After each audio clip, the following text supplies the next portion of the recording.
Welcome to the Boring Podcast. Tonight we'll calmly talk through something that happened, perhaps, or didn't. If this helps you drift off, we've done our job. Feel free to do nothing at all. Yes, welcome. We're here, and you're there, or perhaps somewhere else entirely. It doesn't really matter. Tonight we'll be discussing something quite mundane, something you might encounter in your daily life, or maybe not. It's a topic of little consequence, really. We'll be talking about cardboard boxes, specifically the symbols you sometimes see printed on them. Recycling symbols. Not particularly thrilling, I know. But that's the point. We aim for dullness here. Utter dullness. Cardboard boxes. Ubiquitous, yet unremarkable. They hold things. Sometimes they're big, sometimes they're small. They can be square, rectangular, or even, occasionally, a more unusual shape. But they're just boxes. Made of cardboard. Brown, mostly. We use them, and then, well, what happens next? Often, they get recycled, or at least they should. And that's where these symbols come in, little printed markings. Rather small, really. Easy to overlook. But they tell a story. A very boring story. These symbols, often a triangle formed by arrows, sometimes with a number inside, sometimes with letters. They're meant to tell us something about the cardboard, what it's made of, and how it can be recycled. Not all cardboard is created equal, you see. There are different types, different compositions. Some are easier to recycle than others. And these symbols, these little unassuming markings, they hold the key to understanding this complex, yet ultimately rather uninteresting, world of cardboard recycling. They're often printed in black ink, sometimes a slightly faded black ink. Sometimes they're clear, sometimes they're smudged. Now you might think, why bother with these symbols? It's just cardboard. And you wouldn't be entirely wrong. It is just cardboard after all. But these symbols, they offer a glimpse into a system, a process. A very, very dull process. They tell us something about the journey of the cardboard. From tree to box to, well, hopefully, back to something else. It's a cycle of sorts. A rather monotonous cycle, but a cycle nonetheless. And these symbols, they're a part of it. A small, insignificant part. We'll be delving into the specific meanings of these symbols, one by one, in detail. Excruciating detail. We'll discuss the different types of cardboard, the different recycling processes, well, there aren't that many differences, really, but we'll stretch it out. We'll talk about the different shades of brown the cardboard can be, light brown, dark brown, somewhere in between brown. We'll explore the subtle variations in the texture of the cardboard. Smooth, slightly rough, sometimes a bit corrugated. It's a fascinatingly dull subject. So settle in, or don't. It truly doesn't matter. Allow your mind to wander, or don't. Let the gentle drone of our voices wash over you, or don't. We're going to embark on a journey into the world of cardboard box recycling codes. A journey of little consequence. A journey that will likely lead nowhere, but a journey nonetheless. We'll start with the most common symbol, the one you've probably seen countless times without even noticing. The one with we'll get to that in due time. There's no rush. We have all the time in the world, or at least until the end of this podcast. Perhaps you've seen these symbols before and wondered what they meant. Perhaps you haven't. Perhaps you've never even considered the existence of these symbols. And that's perfectly understandable. They're not exactly attention-grabbing. They blend into the background. They're small, often inconspicuous, printed in a rather unassuming font. But they're there, silent witnesses to the life cycle of a cardboard box. A very uneventful life cycle.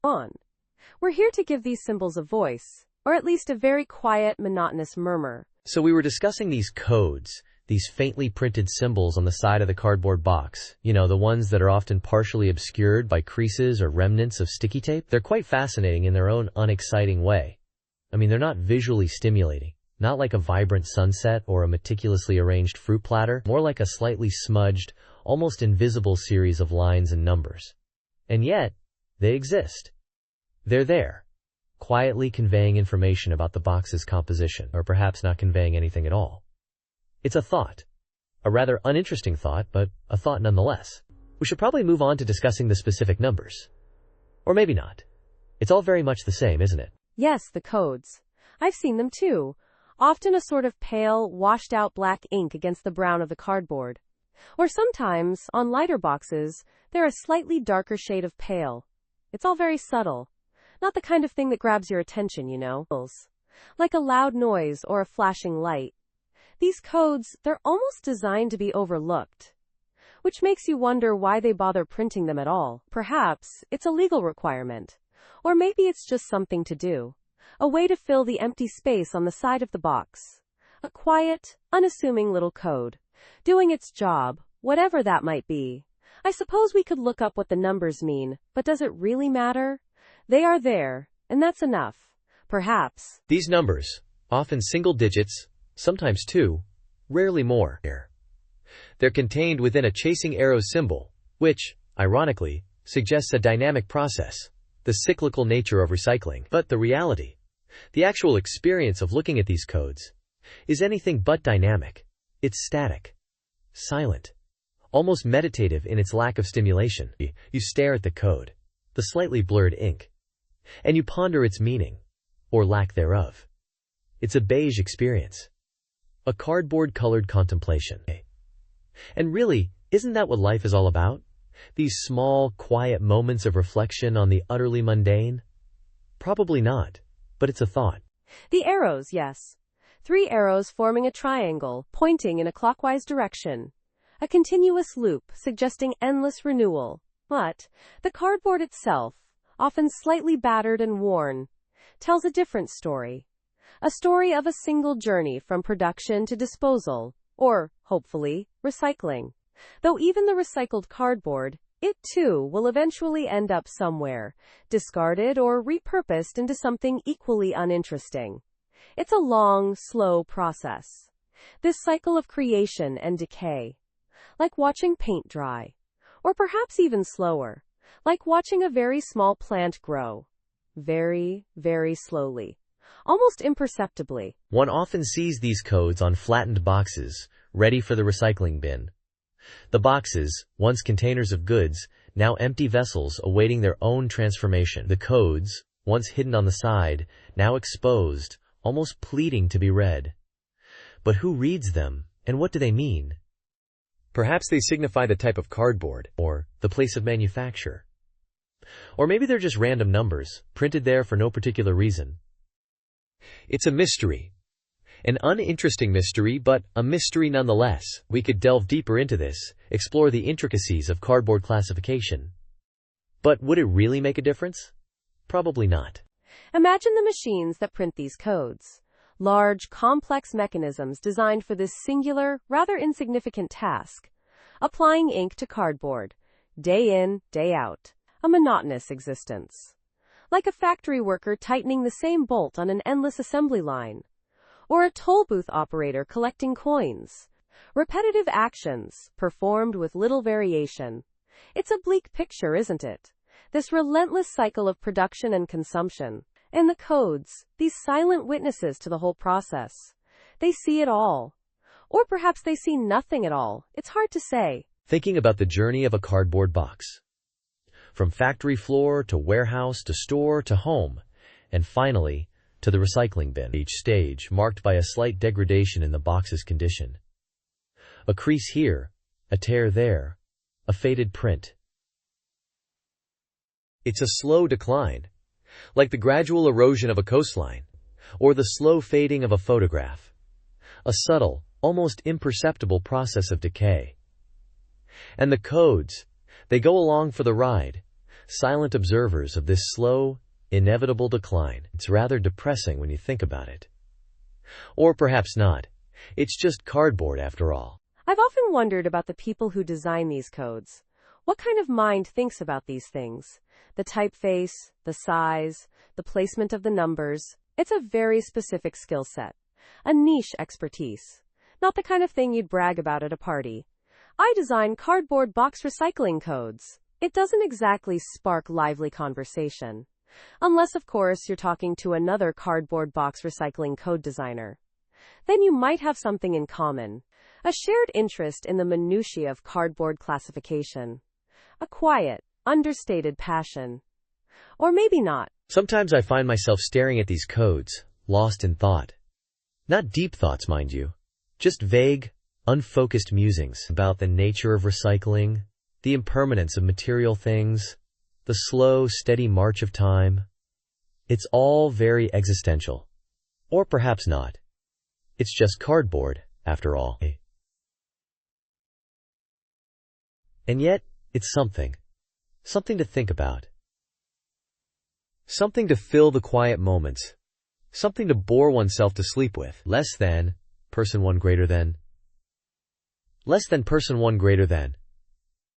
As we were saying, or rather as we may have alluded to earlier, these cardboard box recycling codes, often found inconspicuously, perhaps even shyly, on the bottom of such boxes, can be a source of, shall we say, mild intrigue, if one is so inclined, or perhaps not intrigue, but rather a moment of pause, of fleeting consideration. These codes, typically a series of numbers, sometimes accompanied by letters or maybe arrows, or perhaps even a combination of all three, offer a glimpse, albeit a very small and rather unremarkable glimpse, into the nature of the cardboard itself. One might even say they whisper the secrets of the box's past life, or its potential future lives. It's quite something to ponder, or not, as the case may be. Perhaps we'll delve deeper. Or perhaps not. Yes, indeed. These markings, these almost invisible symbols etched onto the otherwise unremarkable surface of a cardboard box, can be a source of, well, let's just say contemplation. Or perhaps not even contemplation, but more of a vague awareness. They exist, these codes, these numbers and letters, and sometimes arrows, and they signify something. Or perhaps they signify nothing at all. It's a question one might ask oneself, while staring blankly at the bottom of a discarded box. What do they mean? Do they mean anything, or are they just there, existing in a state of quiet, unassuming meaninglessness? It's a thought, isn't it? Or perhaps it isn't. One might find oneself, quite unexpectedly, staring at the bottom of a cardboard box, perhaps a box that once held cereal, or perhaps something else entirely, it hardly matters.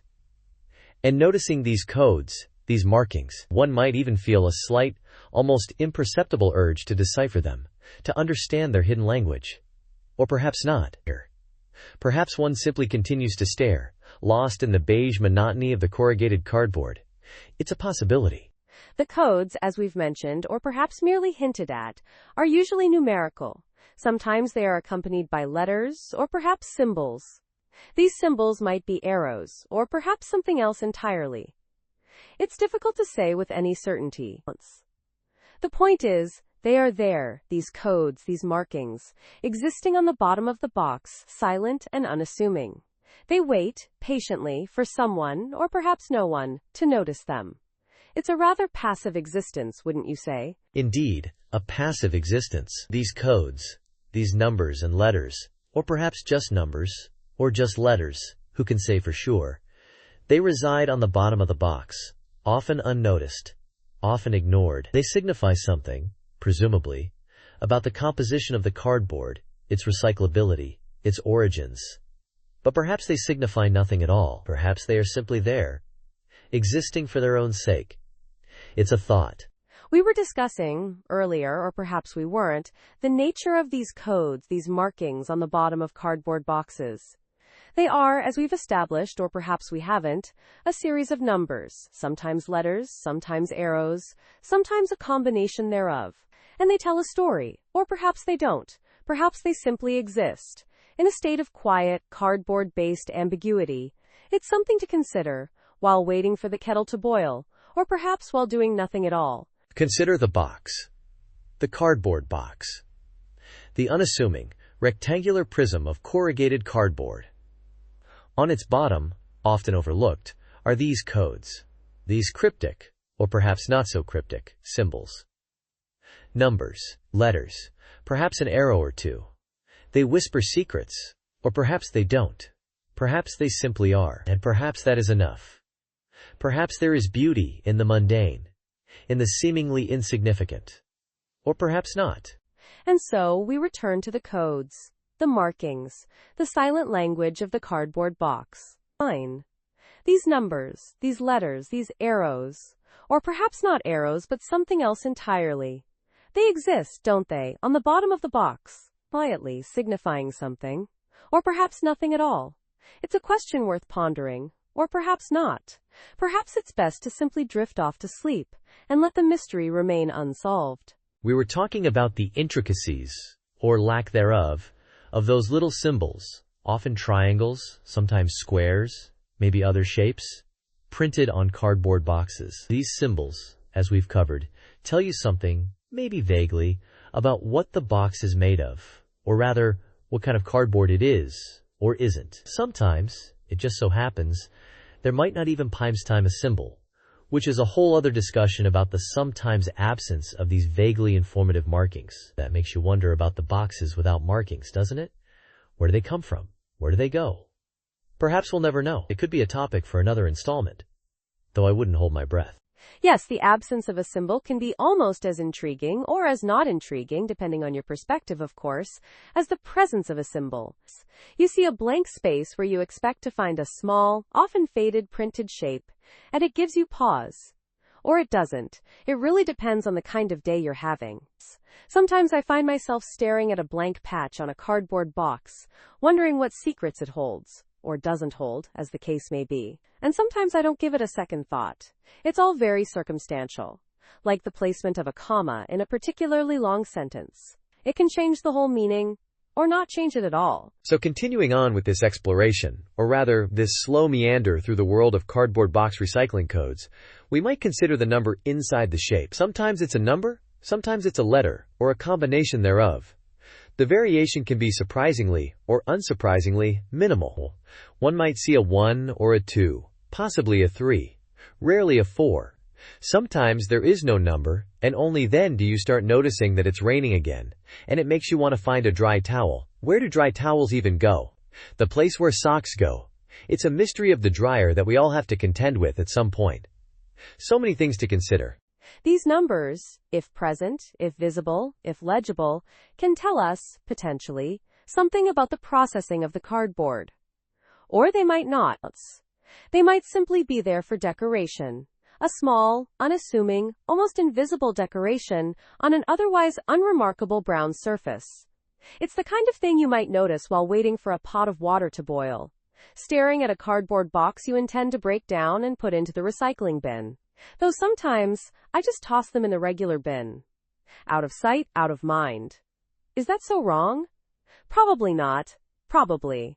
Who's to say, really? The thing is, sometimes these symbols don't seem to relate to anything at all. They're just there, existing. Like the faint hum of a refrigerator in the quiet of the night. You don't notice it until you do, and then you can't unnotice it. Or maybe you can. I sometimes forget I even have a refrigerator until I need something from it. Milk, usually, sometimes orange juice. Rarely anything else. It's a strange apparatus, the refrigerator. Cold, humming, full of food. Or sometimes, not so full. And let's not forget the arrows. Sometimes there are arrows chasing each other in a circular formation. This might indicate something about recyclability, or it might just be a design choice. Aesthetics over function, perhaps? Or function over aesthetics? It's a debate as old as time itself. Or maybe not that old. Maybe it's a relatively recent debate. Who can say, really? The passage of time is a strange and elusive thing, like trying to remember where you put your keys.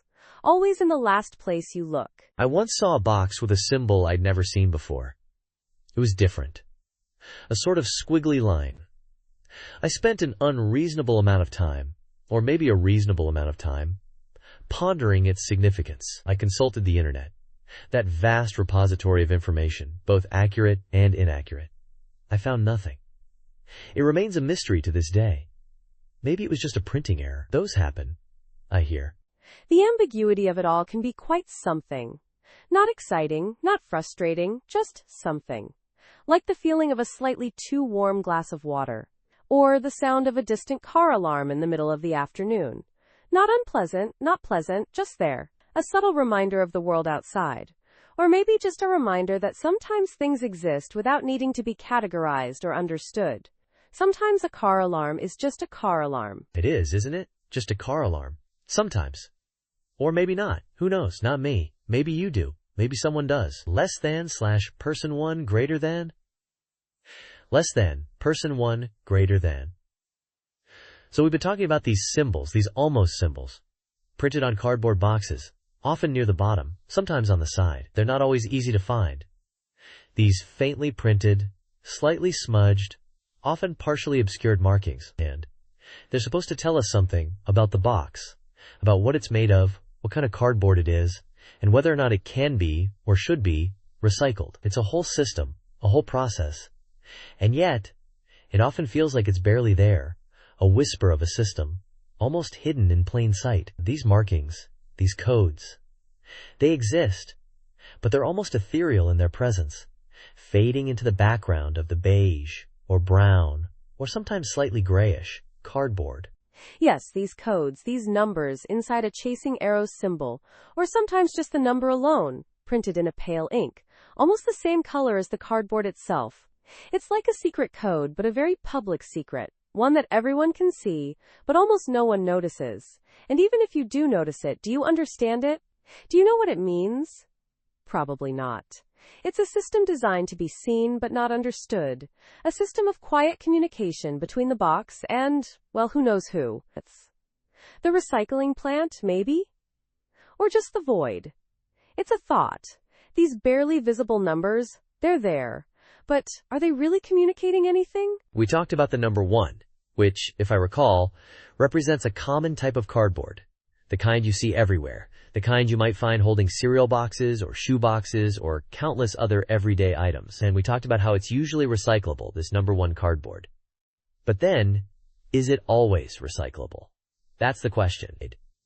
It depends, it seems, on the local regulations, on the specific recycling programs in your area. So even though it's marked with a 1, a symbol of recyclability, it might still end up in the landfill. The journey of a cardboard box. It's a long and winding road, a road that often ends in the dirt, regardless of the number printed on its side. And we discussed the number 2, another common code, another type of cardboard, often used for slightly thicker boxes, the kind you might find holding larger items, perhaps small appliances, or reams of paper. This too is generally recyclable, this number 2 cardboard. But again, there are caveats, there are exceptions. It depends on the specific recycling facilities, their capabilities, their rules and regulations. So even a number 2, a seemingly clear signal for recycling, doesn't guarantee a second life for the cardboard. It might still end up discarded, buried beneath tons of other discarded things. Just another box in the ground. We delved into some of the other less common codes, the numbers 3, 4, 5, and 7, each representing different types of cardboard, different compositions, different manufacturing processes. Some are recyclable, some are not. Some are more easily recycled than others. It's a complex system. A system of subtle variations. A system that often feels more confusing than helpful. These cryptic markings, these almost invisible numbers, they promise information, but they often deliver only ambiguity. A quiet system, almost silent in its complexity. And what about the number 6? We didn't talk much about that one, the somewhat mysterious number 6. It represents a less common type of cardboard, a more specialized material, and it's often not recyclable, this number 6. It's a bit of an outlier, a rogue element in the system, a symbol of the limitations of recycling. Not all cardboard is created equal. Some cardboard is destined for the landfill, regardless of our best intentions. It is what it is. Just another box, in the end. It's all a bit overwhelming, isn't it? This system of codes, these numbers, these symbols. They're supposed to simplify things, to make recycling easier, but they often just add another layer of complexity, another layer of confusion. We look at these markings, these almost invisible whispers on the cardboard, and we try to decipher their meaning. But often, we're left with more questions than answers. Yes, these codes, these quiet symbols, they're almost a metaphor for life itself. Complex, confusing, often leading us down a path of uncertainty. We search for meaning, we try to make sense of it all, but in the end, it's just cardboard, just boxes. And sometimes, that's all it needs to be. We've established that there are these, well, markings. Little symbols, really, printed on cardboard, and sometimes they're not even printed but embossed, raised up a bit. Or indented, pressed in. It depends, I suppose, on the manufacturer and their particular cardboard marking practices. One might think there would be a standard, wouldn't one? but perhaps not. Or perhaps there is and I'm simply unaware. It's entirely possible. These markings, these printed or embossed symbols, they're often tucked away in an inconspicuous location on the box. Sometimes on the bottom, other times on a side. It's a bit of a scavenger hunt, really. A very, very dull scavenger hunt. Yes, the location of these codes, as they're sometimes called, can be quite variable. You find yourself turning the box this way and that, looking for them. And sometimes they're hidden under a flap, so you have to lift the flap to see them. It's almost as though they don't want you to find them. Almost like a secret code. Though not a very interesting secret, admittedly. Just a series of numbers, usually, and sometimes letters alongside some arrows forming a vaguely triangular shape, or sometimes not arrows. And perhaps a square? Is it always a triangle? I seem to recall circles as well, and occasionally squares. Or maybe rectangles. The variations are subtle, so subtle in fact, that they're barely noticeable. These codes, these symbols, they tell a story, supposedly. A story about the box, where it came from, what it's made of, things of that nature. Not particularly exciting things, of course, but facts nonetheless. For instance, one might find a number, say, a 1, inside a chasing arrows symbol. This, I believe, indicates something. Perhaps something to do with the type of cardboard used. Or maybe not. It could indicate something else entirely. There's a whole system, you see, a whole complex system of these codes. A system most people probably don't even think about. One might assume these codes are universally understood.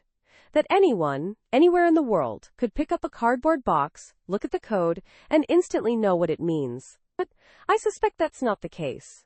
I suspect there are regional variations, subtle differences in the meaning of the symbols. Or maybe not, maybe it's entirely standardized. It's hard to say with any certainty. The whole thing is rather opaque, shrouded in mystery really. The mystery of cardboard. It's not a thrilling mystery, mind you. And what is the purpose of these codes, one might ask? Well, they serve a function, I believe, in the recycling process. They help determine how the cardboard should be processed, or if it can be recycled at all. Some cardboard, it seems, is more recyclable than others. A fascinating concept, isn't it? The varying recyclability of cardboard. A topic one could spend hours pondering. Or not.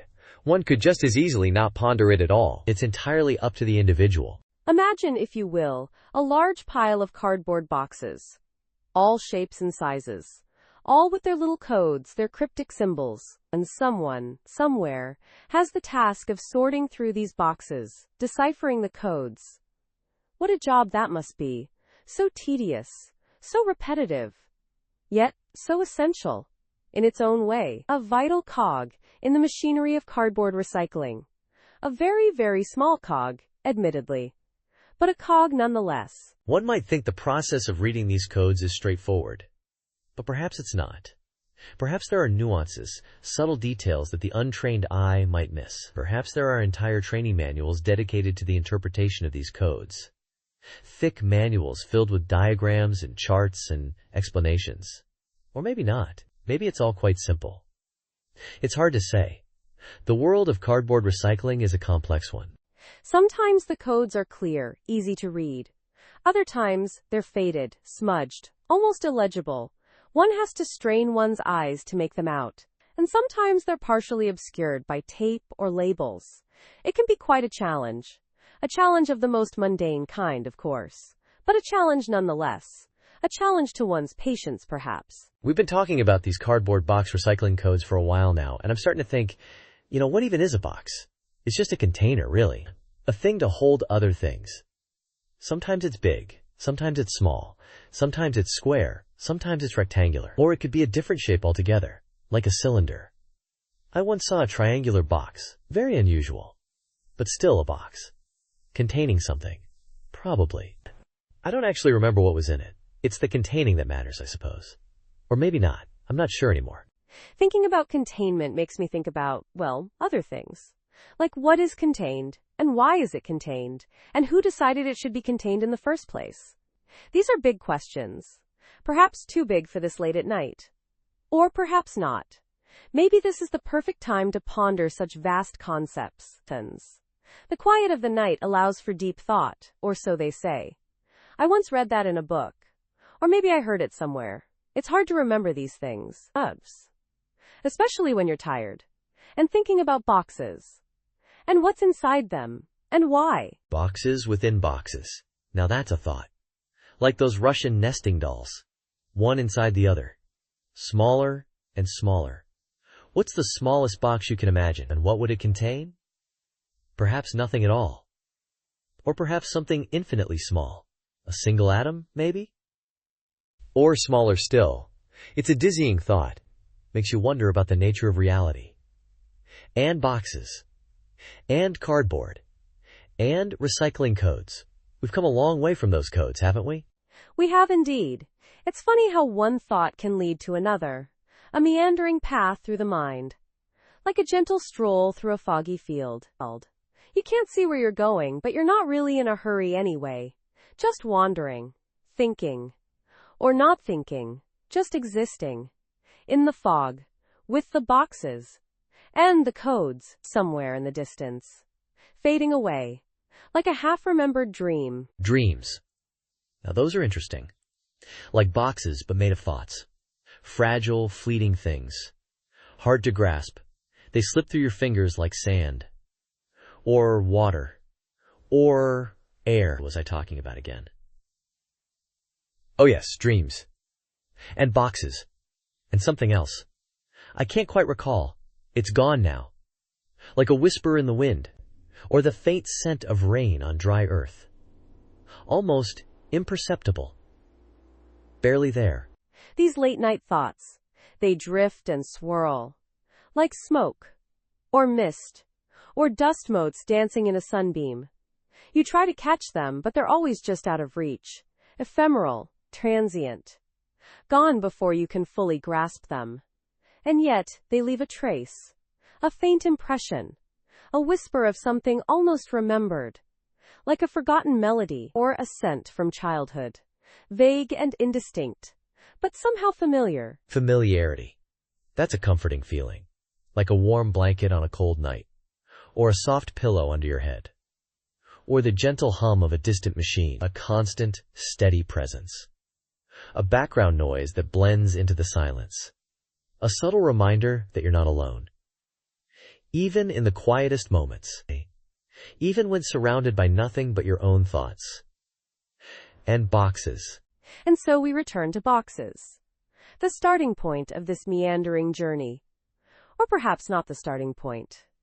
Perhaps just a point along the way, a marker on a path that stretches endlessly in both directions. A path that leads nowhere and everywhere at the same time. A path that is both familiar and strange. Like a half-remembered dream. Or a forgotten melody. Or the faint scent of rain on dry earth. So as we were saying, or perhaps not, these cardboard box recycling codes, they exist. They're printed, sometimes or maybe stamped, faintly, onto the cardboard. Little symbols, often a triangle, but not always. And inside the triangle, a number. Or sometimes, outside the triangle, a number. Or maybe letters, occasionally. It can be quite the puzzle, really. And it makes you wonder, who is this for? Who is actively deciphering these miniature hieroglyphics of the cardboard world? It's a mystery, isn't it? Or maybe it isn't. Maybe it's just there. Like a small, quiet, unassuming mark on a box. A mark that, frankly, I rarely notice. And I suspect you rarely notice it either. Do you? I do, sometimes. Or perhaps I just think I do. It's hard to say for sure. One sees so many boxes, day in, day out. Brown boxes, mostly. Occasionally white. Sometimes, even a beige box makes an appearance. And each one, potentially, with its own unique code. A secret language of the shipping world. A language I don't understand, frankly. Nor do I particularly want to. It's enough, I find, simply to observe these codes.